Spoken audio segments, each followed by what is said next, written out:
Welcome to this explainer. When you picture Switzerland today, you're probably imagining a literal paradise on Earth, right? Flawless infrastructure, those pristine alpine villages, heavily guarded bank vaults, and just unbelievable wealth. But the reality of how they actually got here? Well, it's an absolute mystery of modern history. Okay, let's dive into this. How exactly did a cursed, landlocked country with absolutely zero natural resources figure out how to basically print infinite money? That question completely shatters the illusion that Switzerland was somehow just naturally blessed. Because if you actually study history, you'll see that for centuries, its geography was a severe, undeniable curse. So today, we're going to unpack exactly how they turned a guaranteed failure into a multi-trillion-dollar triumph. Section 1. A poor, cursed geography. Switzerland's origins. Think about it.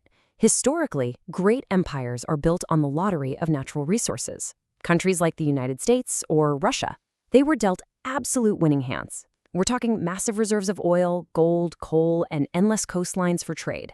But Switzerland, they had zero natural wealth, literally nothing. They have landlocked borders, which meant absolutely no direct trade routes, and to top it off, 75% of its landmass is just jagged, freezing rock. Unlike those massive empires, Switzerland had absolutely nothing but rock and freezing temperatures.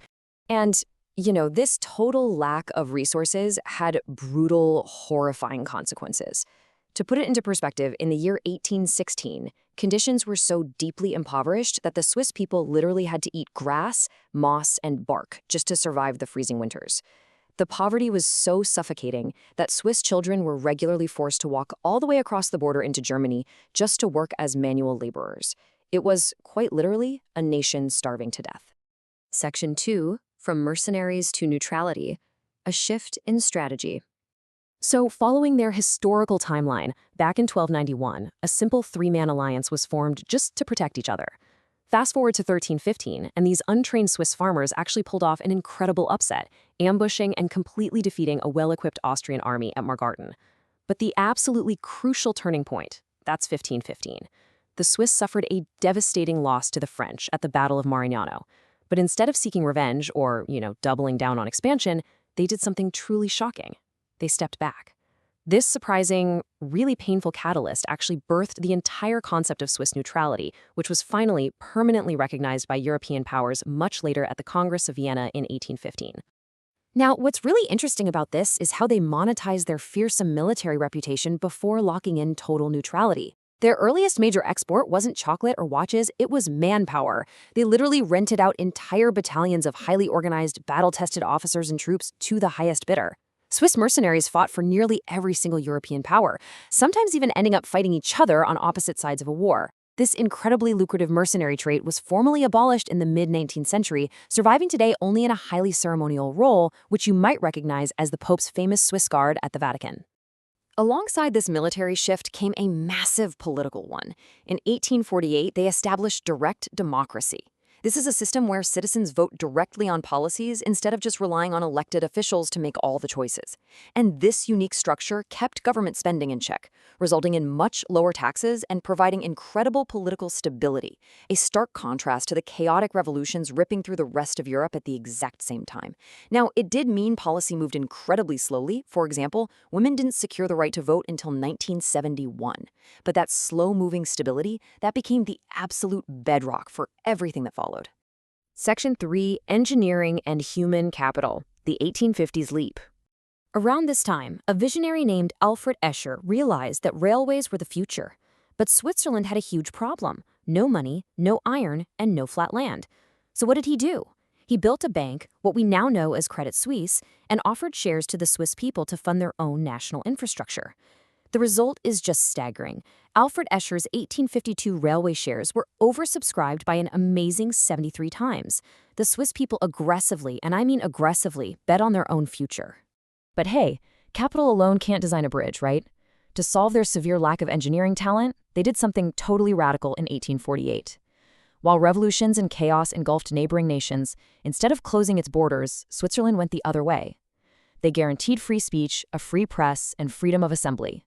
This safe haven attracted Europe's absolute brightest minds, many of whom were actually fleeing with arrest warrants on their heads.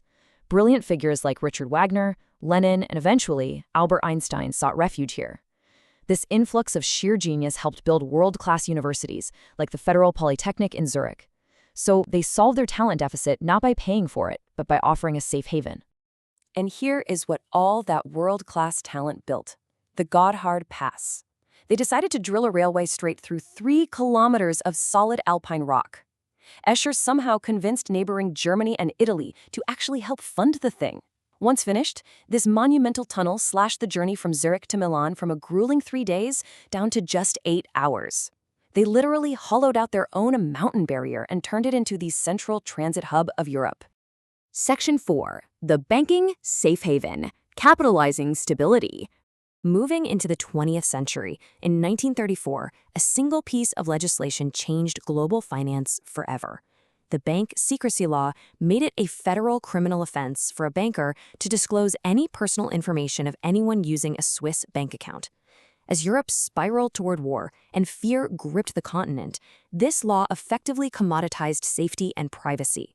Switzerland's neutrality and discretion became its absolute most valuable product, turning the nation into a fortified lifeboat for the world's wealth. This brings us to a highly complex era. During World War II, the Swiss economy operated on strict neutrality economics, acting as a financial hub for opposing sides. The Swiss franc became the only globally trusted, freely convertible currency left. On one hand, they sheltered assets for German Jewish families, moving them into underground military bunkers for safety. Simultaneously, Swiss banks accepted roughly $2.5 billion, adjusted for today's money, in Nazi gold in exchange for francs. They maintained accounts and issued loans to both Axis and Allied powers, operating entirely objectively from an economic standpoint. They positioned their banking system as an indispensable tool for literally everyone involved. The legacy of that unshakable trust and guaranteed stability brings us to a frankly staggering figure: $2.4 trillion. Today, Swiss banks manage $2.4 trillion in global assets. That is more wealth managed than any other country in the world. Billionaires and foreign governments consistently choose Switzerland, sometimes even accepting negative interest rates where they are literally paying to store their money, simply because the stability they offer cannot be matched by banks in the US or anywhere else. Section 5. Mastering High-Value Industries. Building Empires. Now consider the chocolate miracle. The profound irony here is that cocoa absolutely does not grow in the freezing Swiss Alps. Yet in 1875, Daniel Peter figured out how to mix condensed milk with cocoa, forming what we now know as Nestlé. Soon after, Rudolf Lindt invented conching, a process to endlessly roll bitter grit into silky, melt-in-your-mouth magic. Through pure innovation and relentless refinement, a country without a single cocoa tree established the undisputed global gold standard for chocolate.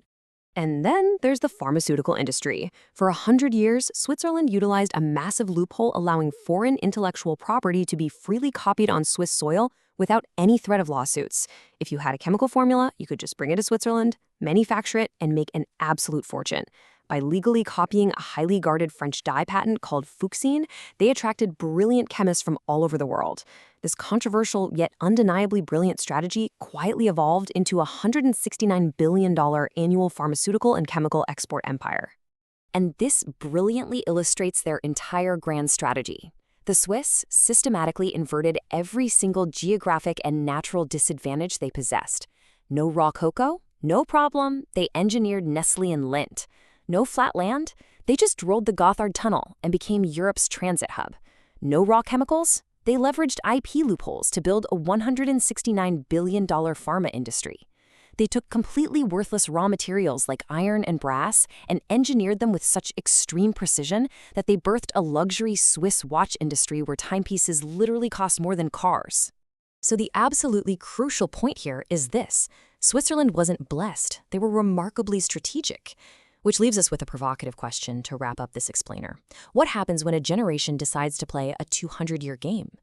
They didn't escape starvation and poverty because they got lucky. They escaped because they refused to flinch. They created long-term policies, attracted the right minds, and turned every single geographic curse into a billion-dollar blessing.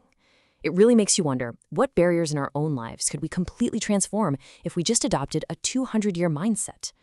Thanks for joining me on this explainer. I hope this deep dive gave you a completely new perspective on how innovation really works. Catch you next time.